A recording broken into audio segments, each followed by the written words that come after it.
to the Ripple Makers Show. Deep dive stories and confessions with inspirational changemakers from within the One Drop Movement community.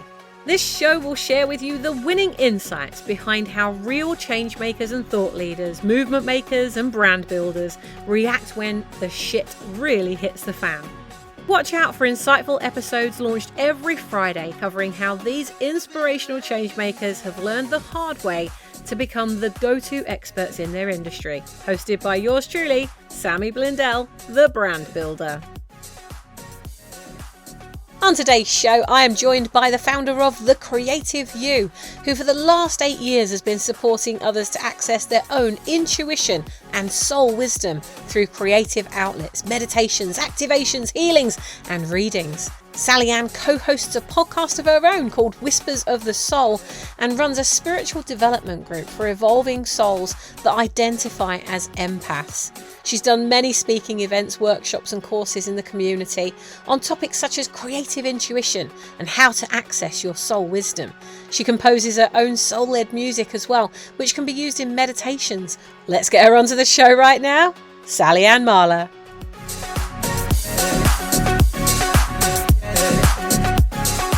Well, hello and welcome to today's show. I'm very excited to be bringing you an amazing ripple maker from just up the road from where I am, actually. I'm based in Derby in the UK right now. And we just happen to be up the road from the amazing Sally Ann Marler, who is in the studio with us today. Hello and welcome.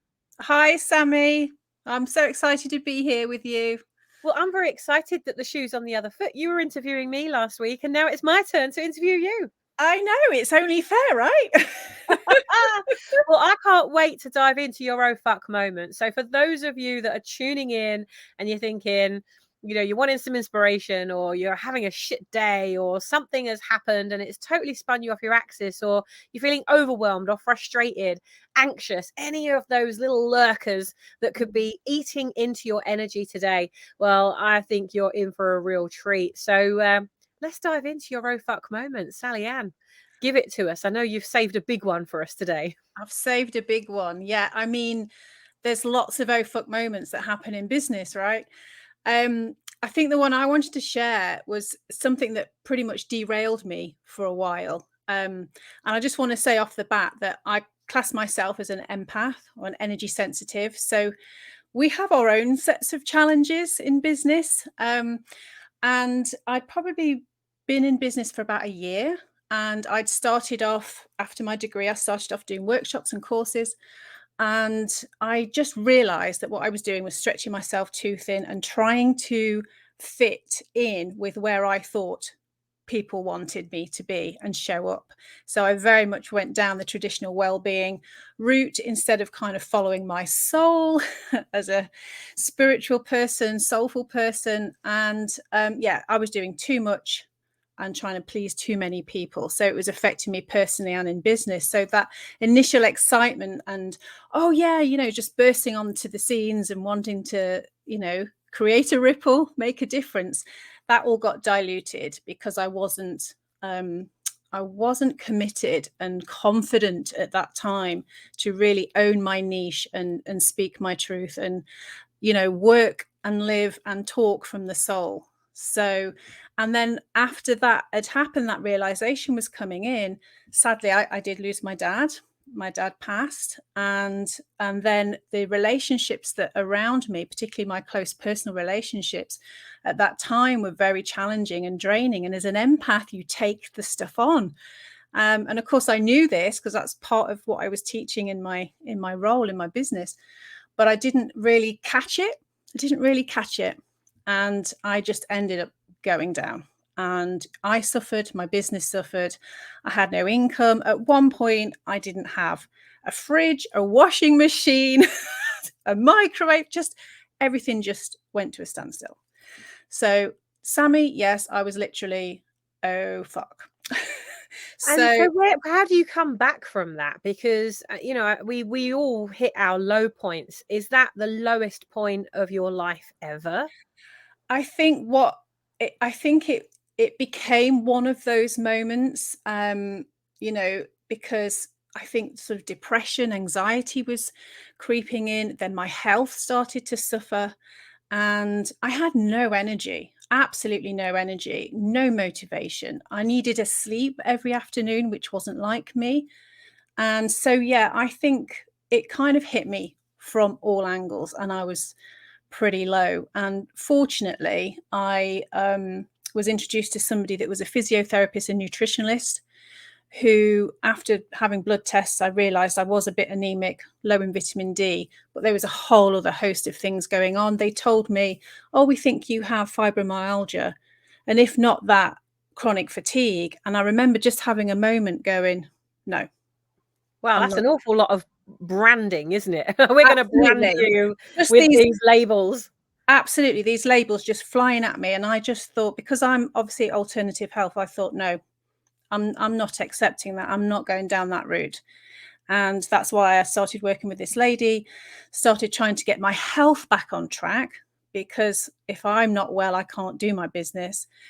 And, and I just started to gradually build that in and started to look at those relationships, those close personal relationships, one with a family member and one with a very close friend at the time, that were completely draining me. And I thought, I need to learn how to deal with this.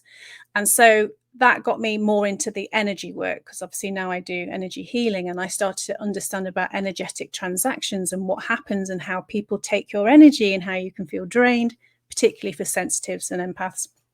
So that kind of put me on this whole other path, because I'd got the creative therapy stuff, and now I'd got the energy stuff and the intuitive stuff. And I thought, I need to put all this together and do something with this, because this is awesome. And that's what gave me my mojo. I was feeling a little bit better, and I just had this. I did have to collapse and fall and surrender, absolutely, but I had this iron will just come back in, this sheer determination of, I will not go down with the fort. It's just like, no. I just, yeah, it all of that kind of came in as a realization of, I need to do something here, and I need to own who I am, what I want to bring to the table, the insights and the knowledge and the learning, and those massive aha moments, almost the opposite, I guess, of the oh fuck moments, but those aha moments of, shit, I need to share this. I need to get this out. And that then catapulted me back into, slowly at first, but bit by bit, trying to build up a clientele list, trying to build up, through my blogs, trying to build up in lots of different ways, social media, just to try and get myself back out there, back on the horse, so to speak. Well, I mean, this is such a fascinating journey. And, for somebody sitting on the other side of that, I'm like unpacking it and unpicking it and saying, okay, so you go from really like following someone else's purpose, almost doing what you think is expected of you, and you burn out. And I have a big story of burnout as well, so I Yeah. totally resonate with that. And so you burn out because it's like you're living someone else's purpose, but Mm-hmm. but it's not necessarily a purpose that's been given to you. It's a purpose that you're assuming, for me to fit into this world, this is the mold I have to step into. And so it sounds like all of this was kind of self-created in your mind, and you burned yourself out trying to meet expectations that that you had set on yourself. And what you just said there, I had to collapse, fall, and surrender. That seems to be a theme, doesn't it? Because I have exactly that story. Going for that burning out, trying to live somebody else's purpose. Yeah. And I suppose it's so easy to fall into living someone else's purpose when you don't know what your own is. Yeah, and that's so true. This trying to discover and go on this exploration with open curiosity, and does this fit? Does this fit? Does this fit? And there was a continuous worry of, is it the right thing? And what it makes you do is, it just makes you strip everything right back and go right back to basics. What lights you up? what drives you forward? What message do you have? Where is your soul in this equation? And when I did that and consistently did that, that's when things started to shift a little bit. And I always say that, you know, I had to come out of the spiritual closet. I absolutely had to come out of the spiritual closet, because there were people around me that knew me very well, and then there were new people and people that I'd met through networking, and they were all very much down the psychotherapy route and the traditional well-being, mental health, emotional well-being. But for me, spirituality, soul, emotional well-being, mental, they're all together. You can't separate them. It's just that there seemed to be still some sort of, in the business world, there was still some sort of stigma or resistance to the intuitive side. It was like, well, I've always used logic and rationale and I've got far, you know, I don't need my intuition. Or I'm not creative, I'm not a creative being, why do I need to start thinking creative? You know, all these sorts of challenges that were there. And I think as a sensitive, I knew they were there. I picked up they were there. I could go in a room and I knew how much percentage of that room was against what I was going to speak about or not, you know. And that's a lot, because you're taking that in, and it can throw you off. But I learned how to overcome that and not let it throw me off and say it anyway. So for those people that are tuning in right now that are thinking, well, I'm highly sensitive, or I'm an introvert, or I feel that way too, how did you get through it? I think for me, it was when you push beyond yourself, when you push beyond what will people say or think, and really focus on, this is why I'm here. This is part of why I'm here, and this is part of my message. It was that that drove me forwards, really. And just, you know, honoring yourself and honoring your insights and recognizing how unique you are, because, you know, you might be in a market where you're flooded with the people doing similar things, but there's only one of you, you know. And that really landed with me. I thought, well, okay, there might be people over there talking about intuition, or there might be people over there talking about energy healing, but there's only one of me, and this is my take. And each and every viewpoint is valuable. It's not a comparison or a either or, it's an and. Let's all, you know, talk, and let's all bring together what we know and are. And it was that pushed me beyond myself, I guess beyond the ego, you know, because the ego is like, oh no, it's too scary. And the soul's like, woohoo, let's go. So yeah. You can just imagine this like clash of the titans. Here's the soul and here's the ego. Yeah, Front it row was. tickets. Yeah, So it was like that. so you come, you know, I love that. There's only one of me, and this is my take on the subject. And I think, you know, this is what so many people hold back their light because of, because they look at other people out there and they go into compare and despair, or comparisonitis, imposter syndrome. It's got many labels. And because they go into that, they forget that actually it's not about you, it's about the people that you're serving, it's the people that Yeah. you can support. But not many people, well, certainly who don't listen to this kind of content and are constantly developing themselves, those people just don't have that ability to see that actually, if we do realize and recognize there is only one of me, there's never been another one of me, there never will be another one of me, I'm the only person on the planet in the whole of history of millions and billions of years that is me, that has had the Yeah. unique experience that I have, that has pulled together all of the different stories and all of the things that have happened to you in your life. And those things are totally unique. Nobody else has them. Yeah. And so what part of your story did you realize that actually, when you started to tell it, other people started to come forward? What, you know, because we all Yeah. test different things as we're Yeah. growing and as you're moving towards your purpose, and you're starting to bring spirituality into what you're talking about. At what point did you realize, I've really got something here? You know, I could make a movement, I could build something that creates a ripple effect in the lives of many. Yeah. I think there was a blog that I did about empaths. Because the thing with empaths is it's kind of gone a bit crazy, and people are throwing that word around a lot, and some people know what it is, some people don't. Sometimes there's judgment, sometimes there's not, and there's a lot of material, a lot of information, a lot of books, and I thought I'm gonna say what I believe is an empath or an energy sensitive, but actually working through the point of, okay, this is what happened to me, warts and all, as I went into the depression, the anxiety, the just debilitation, not being able to do anything, felt controlled, felt small. I was just completely transparent. I was like, this is what happened to me. That was the first, and that felt so scary to do, really scary to do. But I felt like I had to, I felt like I needed to do that. And then the second part was what I believed was an empath, what was the experience of a highly sensitive person, but looking at it from an energetic point of view. Because for me, when I was having problems with my mental health, with my emotional well-being, I tried counseling, I tried psychotherapy, I tried just talking with friends, I tried lots of different things, and the creative expressive therapies absolutely did help, because that helped me tap into my, the creative stuff and the creative realm to bring stuff through.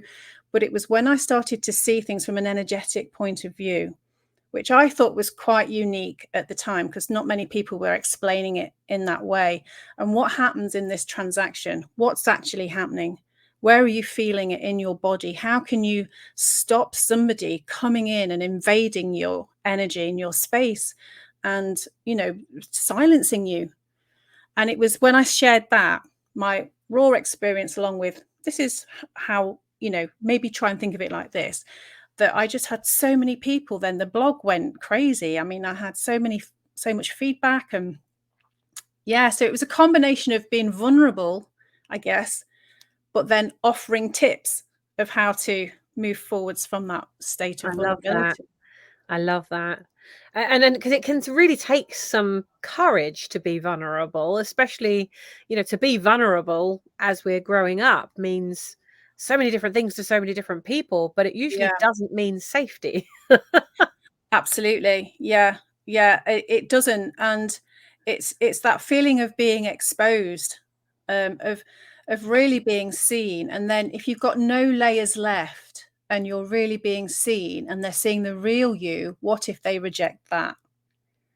That's Yeah. how it felt for me. And then I just thought, but what if they do? Then I'm not supposed to work with, influence, connect, help those people. That's Yeah. fine. Making your peace with that, which is another learning curve, I guess. That's so powerful, because when you are vulnerable, in my experience, that's where the greatest results are. That's where we get to really create the deepest connection with those Mm. that we want to serve. And yeah, the message isn't right for everybody, but it doesn't have to be. It Yes. only has Yeah. to be right for those select few. I remember delivering a coaching session once for somebody who wanted to be a coach and had gone through a horrible divorce, and his daughter was being pulled from pillar to post, and he was doing everything he could to keep the equilibrium and the grace between them, and his ex-wife just wasn't having any of it. So it was a terrible, awful divorce, and the child was really in the middle of it. And I remember him saying to me, but I want to be a coach. I want to support other fathers Yeah. who have gone through what I'm going through. And I said, that is perfect. It's like, you are perfectly positioned to support the person you once were. So you've got the story, you've got the credibility, you've got everything lined up, and you've come through it, and you've now managed it, and your daughter is doing really well. She's flying, and you've got this Mm. success story, and you are the success story. And Mm. that is also what's Yeah. unique about you. And then he asked me this one question, which is the tipping point for so many people. He said, well, but yeah, I really would like to help those fathers, but what about all the women that I can help? And what about all the other people that I can help? And I was like, no, no, no. You just got into lane. Get back Yeah. in lane.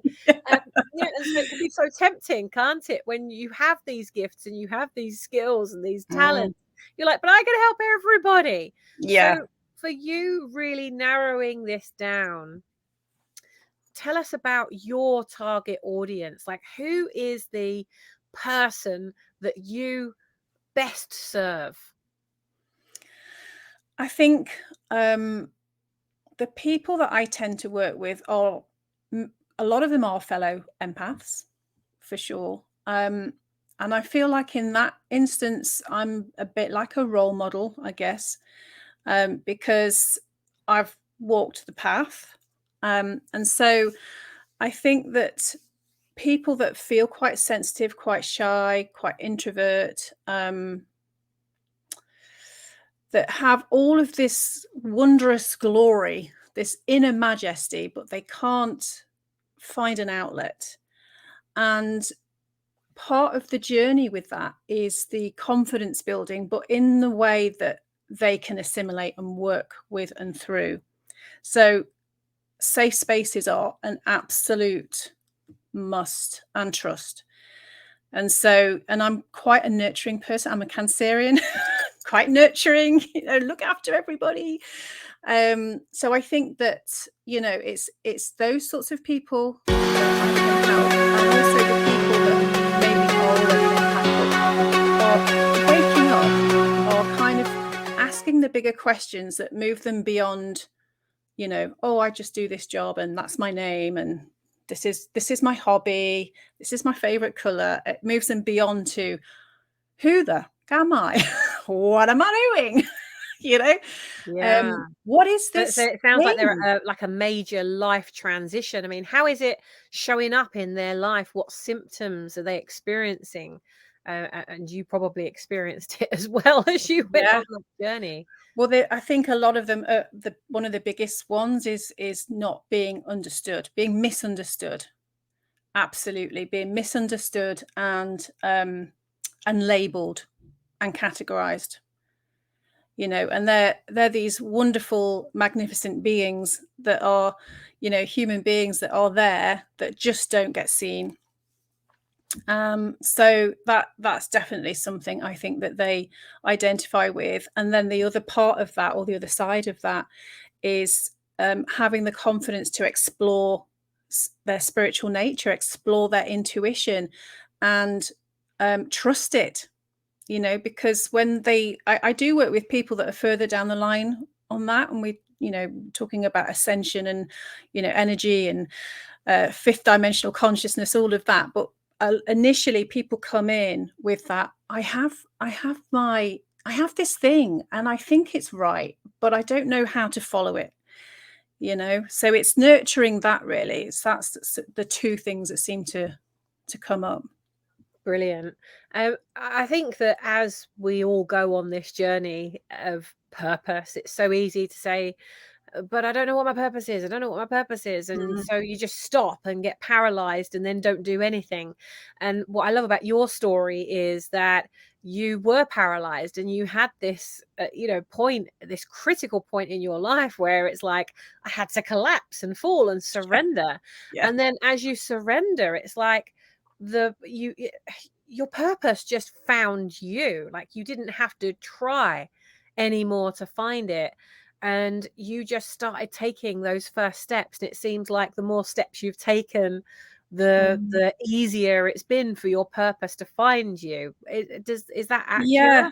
And I think you're right. And I think the thing with purpose is, what we tend to do at the start is think we've got to match it to something already known. But actually, everybody's purpose is unique to them. So part of the mystery, part of the working out is finding that, channeling that, working with that, because, I'm pulling in stuff that I learned through the creative expressive therapy degree. I'm pulling in I've always been spiritual, intuitive from a very young age. I've picked energy up all the time. I'm pulling in that thread and my ability to channel, and I'm pulling in the empath and the highly sensitive, and I'm pulling in my healing, and I'm balling it all together, and that's my unique purpose. But if you were to go out in the world and find a job title that encapsulates all of that, good luck. It's not there. It's not there. Yeah. It doesn't exist. I love that because, I always think about how can we create a unique business model. We don't have to create something that already exists just because it exists. It's Yeah. so much easier for you to decide, what life is it that I want? What service do I Mm, have within me that is just calling me to get out there and deliver that to the world and yeah. share that with the world in some way? What are the gifts I want to bring to the world? And then you start being able to match that up and say, okay, well, if I could get up every day and I could do that, well, how can I build a business around that? How Yeah. can I make money from doing that? Because the more I Yeah. make, the more I can give, the more I give, the more I can receive, the more I receive, the more I can give. And it's just this increasing Mm, flow.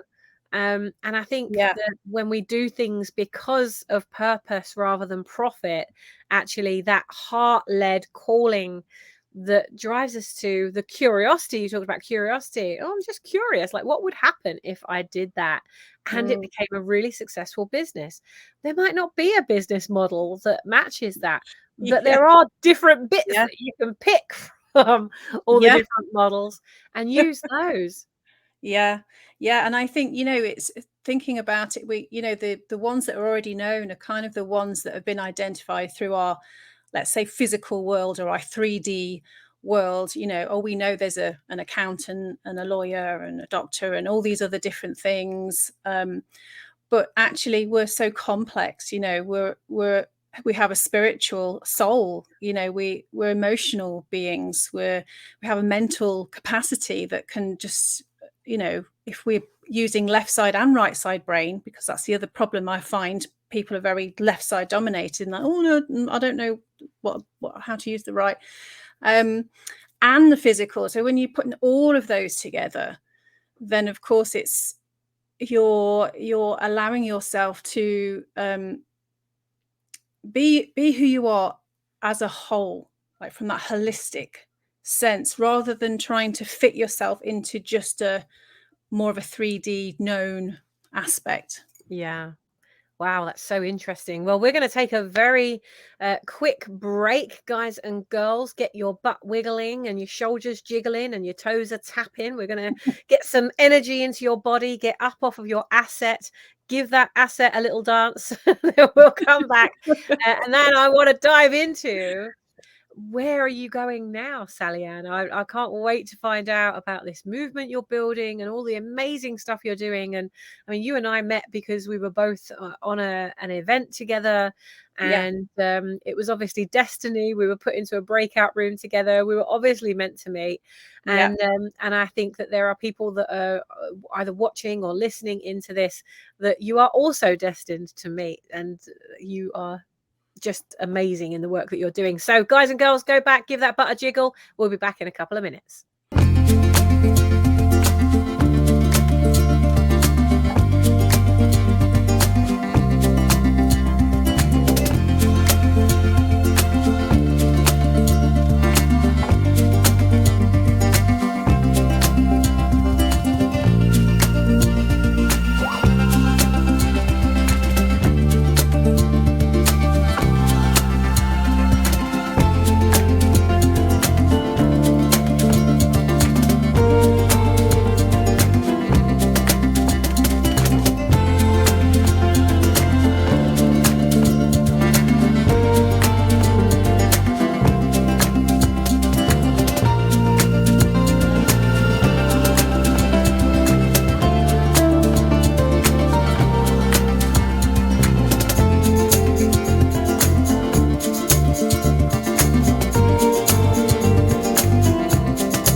I hope that you gave that butt a little wiggle. I'm feeling the wiggling and the jiggling. I know Sally Ann is feeling it as well. Me too, We're me like, we too. want to be doing more jiggling.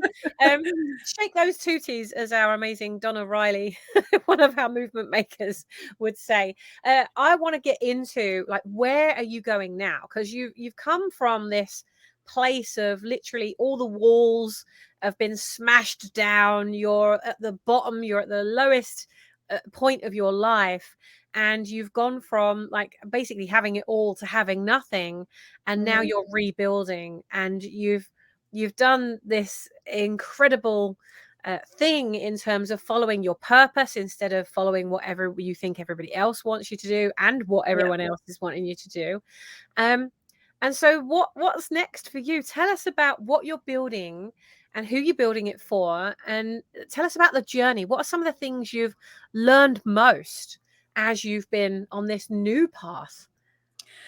I think it's about, for me, it sort of landed end of December 2021. I had this almost like this download of, you have to start working collectively. You have to start working as a community. You have to start thinking about what it would mean to be a unit or a unity. And that kind of prompted me to start the group that I started then in the January 2022. And I thought, I don't know what to call the group. I'm not sure, you just sort of question it. But it was one of those things where I thought, I know I have to do something. So I'm just going to go with spiritual development because people are interested in that.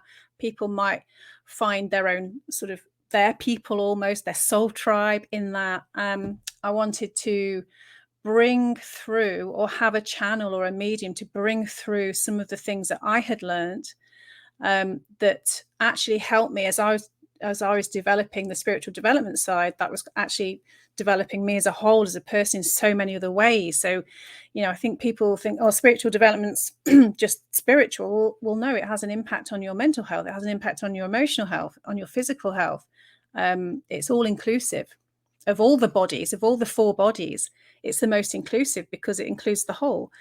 So I went with that. I had 4 topics ready for 4 weeks, and that was it. And I think I mentioned this to you before, and it was the best thing I ever did. I just took that leap and did it. And so I've been building that. And my goal is to try and expand that and work with more like-minded souls. And it's interesting looking at when they book in, if you're looking at their reasons of joining, massive part of it is like-minded souls, because they feel that part of their family are judging them if they do anything that's classed as spiritual development, or their friends, or I don't know, there's still that side to it. So it's a really beautiful community. It's soul-led community, and it's enabling them and holding the space for them to be who they are, what they want to explore, where they want to go next. And just honoring their own process, really. And as time's gone on, I've tried different things. I've done journals. I've done like soul healing journals for people to work through activities. I've done cards, soul practice cards. I would love to do a book. I've got these chapters in these in my head for the book, and I'm like, I need to do the book. And just continue to work. And that's why when I met you, Sammy, I was so inspired by what you were saying about the ripple effect and the one drop in the ocean. It really landed with me so strongly, because I thought, yes, she's right. We're at a time now where it's so imperative to reach out, connect, collaborate, talk. Let's share all of our wisdom together. Imagine the change that we can make. And so, you really, really inspired me to push harder with that, to, reminded me of my goal. Oh, I love that. Thank you. I think we can be so caught up, especially in the early stages of a business, because there's so much to do, isn't there? Yeah. When you get caught up in all the things that need to be done, that you can forget about the ripple effect that's on the other end of it. I always, when I used to run events prior to COVID, my stepson James, he used to be the operations director for that business. So he was managing all the events and things. I'd just kind of rock up and teach. he'd be managing everything on the back end, and always flying around the office, always doing something. And I said to him, you need to come to the events. Oh, do I need to come? Yeah, you need to come, because you need to see what the result is of all this stuff, all this admin shit that you're doing every day. You need Yes. to see the result of that. And when he would come to the events, just the vibration and the energy and the power, he'd be like, wow, I'm responsible for creating this. And so it's not just the stuff that happens in the room, it's everything that happens before the room, before the lead up to the podcast or the blog. It's all the things that happen that make it what it is. And so I think it's incredible for you to be able to see the results of the work as well. So your spiritual development community, is that something that's on Facebook? Are you doing that somewhere else? Tell us about it. Yeah, I'm on Facebook. It's just under Spiritual Development Group, and then it's got Evolving Souls at the side, because it's I really want to work with people that feel that they're on that evolving, changing path, which we all are, really. And it's also on my website, which is thecreativeyou.co.uk. They can just get in touch with me through either of those, really, and join. We do a weekly Zoom, and there's 2 options on a Monday morning or a Friday evening, whichever suits. And we just pack loads of content and just have things available for people to try, whether it's meditations or activations. I sometimes share a little bit of my music, because I write and compose music. That's I did not know this about you. It's I call them soulscapes. So I don't know where it comes from, Sammy, but I just sit in front of a keyboard and then it all just comes out. And I sing. And I take it that you knew how to play the piano before that, or is it something that just downloaded itself? Yeah. Well, I was one of those kids that, used to find a piano or find an organ in somebody's house, or, and I'd sit and I'd play, and they'd be like, "Oh, how do you know how to play that?" And I'd be, "I don't know. I'm just playing by ear." So I did have lessons. But it wasn't until after I left school, really, that I thought, right, I'm going to try and play around with this. And I had singing lessons, and, I won a few singing competitions, and just a bit crazy. But then I left it. It wasn't until I went back to uni as a mature student, so I'd be early 30s then, that I picked it up again, because music was the pathway I chose. And we got into composition and improvisation, which right out of my comfort zone to start with, but brilliant. So I'm like, I need to bring this into my business more and have it. And that's sort of another area of development for me this year, I think, just to do that more and bring that in more. And bringing it into what you're doing. Yeah. I love that we get to play in business. I think that's one of my favorite parts of being in business. That we always see business as being really serious, and of course there are parts of business that are serious. But then we can get so focused on the to-dos and the got-tos, the have-tos and the should-dos and the must-dos, that we forget that we can creatively play, and that essence of us as a child, the thing that we love to do. I love seeing business owners bring that back into their business now. I love that you're bringing that musical and creative side into what you're doing, because that to me is like, well, you're really being the very best expression of what your soul wants to communicate. And as an empath and a highly sensitive person, that must go against that piece of you that goes, "Oh no, but you don't want to be vulnerable." No, don't do that. Do you have this conflict within you? It's like, no, but I've got this music inside me. But no, you're an introvert. Yes. Do you have that? Yeah, absolutely. Every time. And it's so weird, because my life has kind of put me on a path where I have to be on a stage or in front of an audience every single time. When I was in my 20s, I was a rep. So I coach loads on the microphone, and then I because they found out I could sing and play, they'd stick me on the stage. I was the entertainment, it's followed me, and it's you pushed really me had right some good up. training to It's take right you out my of your comfort comfort zone. It's just I'd say that was definite oh fuck zone. Yeah. And there's always, you're right, there's that split, because there's a part of me that wants to just, hide behind the curtain and say, oh, I'll just do the backdrop stuff, and then, and the other part of me that has this thing inside me that needs to come out. So I have to get past the other stuff. And it's like with what most people say, and I'm sure you probably have this when you do your speaking events and things. Once you get started, you're fine. But at the start, yeah, I do. I have this real split.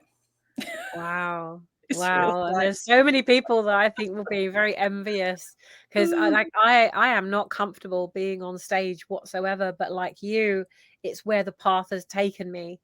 And you just get used to it when you recognize that actually the message is more important. We need to dial the volume up on the message and shine the light on the message, and forget about all of our insecurities and all of our vulnerabilities. And yeah, it's that can be very challenging. What would you say for those that are listening in or watching in? What would you say would be the top 3 things that you would advise highly sensitive people, people that have that empathic nature, that do feel like they get drawn into other people's energy, can quite easily be derailed because of the energy in the room or the energy that's around them, or Yeah. people that have that that part of them that knows that they need to step up into that calling, but like you, they're like, oh, but I don't want to, and the what ifs, and like, what would you say to, what would be your top 3 tips for those that are listening in? Well, I think the first one would be, don't think you have to fit into a mold. Because the thing with highly sensitive people or empaths, they go to, oh, well, in order for me to be successful, I need to do this, this, or this. And the thing is that, there are a lot of empaths, highly sensitives, that are just amazing authors, just beautiful writers. And that might not mean that they're thrust forwards in any massive way that's going to make them feel completely uncomfortable. They can make an amazing business out of a blog or just blogging or whatever it is. So it's like, don't think you have to fit a mold. Don't think you have to push yourself into a place that's so extremely uncomfortable that actually it's just going to not do anything anyway.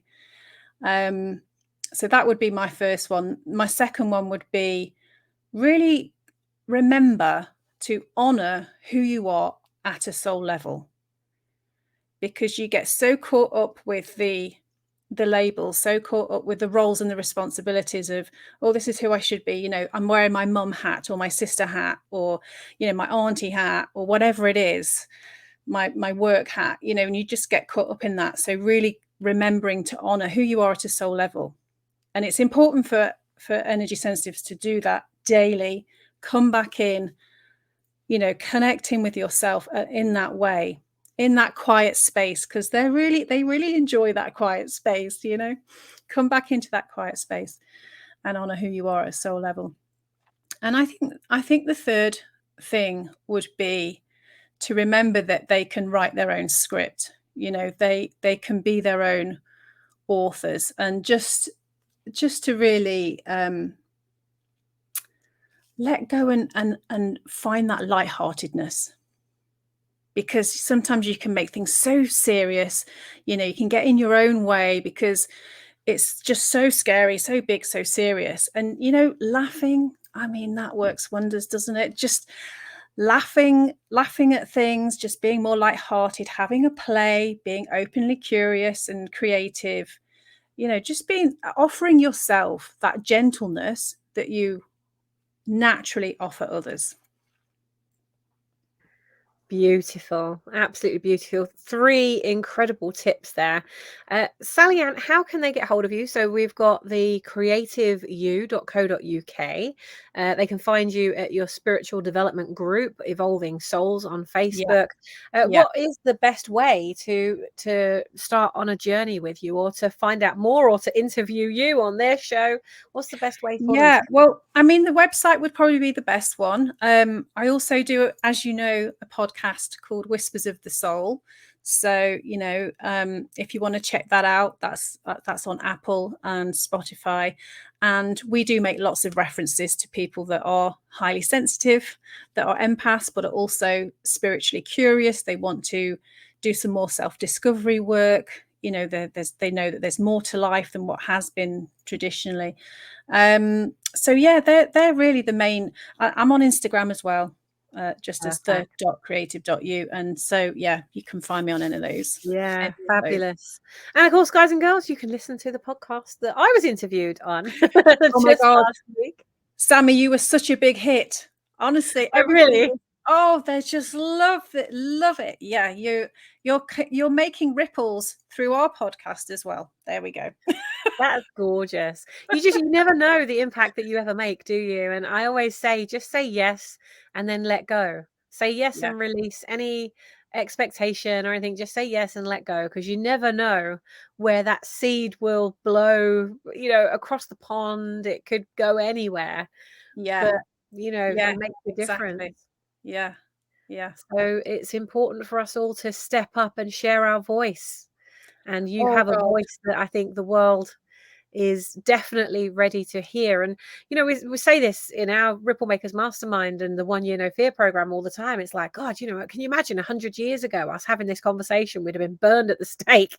So now is the time where we can be a voice, where we can bring our whole spirit and our whole soul Yeah, into what we're doing. In fact, that was the name of the title of the podcast episode, Building a Business with Soul. building a business with And I think soul.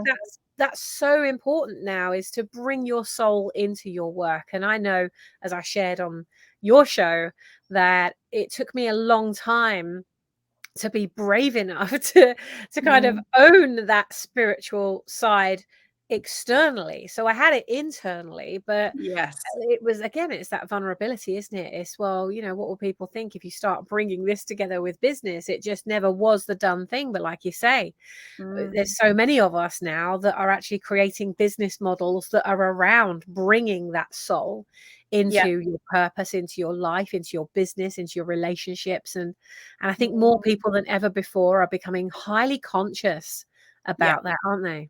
Absolutely. Absolutely. And it's something, as I say, it's in each and every one of us, even for those people that might not identify as being spiritual.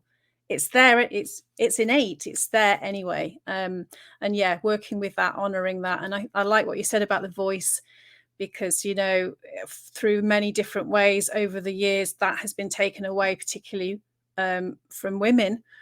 And honoring your voice, even if that just starts with you being present for yourself and hearing your own thoughts or voice. So important. Yeah, it is important. And each and every one of us has a voice and a mission and a message. And sometimes it's just uncovering the meaningful mission that's behind everything that you're doing. So, guys and girls tuning in, I want you to think about, what is your meaningful mission? That's your question for today. What is my meaningful mission? I'd love you to go to the One Drop Movement community on Facebook group. You go to One Drop Movement Global, you'll find go and find us in there. You'll find both Sally Ann and myself in there, as well as many other ripple makers that are doing extraordinary things. And if you are a ripple maker, or you're an emerging ripple maker, you're not quite sure what you're doing, and I feel there is a purpose and a message and a voice inside me, but I'm not quite sure what it is, get yourself into that group. Do share with us, if you had a meaningful mission, what would it be? Or if you're on your meaningful mission, we'd love to know more about it. Sally Ann, thank you so much for coming and taking the time to be with us today, and this magical meeting of souls. What one thing would you like to leave everybody with as a message before we go today? Just to remember and own your own, your inner majesty. Just really, really remember that, because you're so beautiful, and you're so you've got such an important part of who you are to share with others. And sometimes, if you're not finding that that's coming through just for yourself, maybe you're supposed to do it with others. Maybe it's supposed to be a team thing. Just don't think that you have to have all the answers straight away, and just trust the process. What a way to end. Thank you so much for being with us today. Guys and girls, we'll be back with our next Ripple Makers show. Please go give us a positive review. Tell your friends about what we're doing. Share these amazing episodes with those people that you know and love. And you never know, when you share it, someone might listen to it and you might not ever know that they listen to it. But you got to make a ripple in their life just by sharing it. So go out, be that ripple you want to see in the world, and we'll look forward to seeing you on the next show. Take care for now. We'll see you very soon.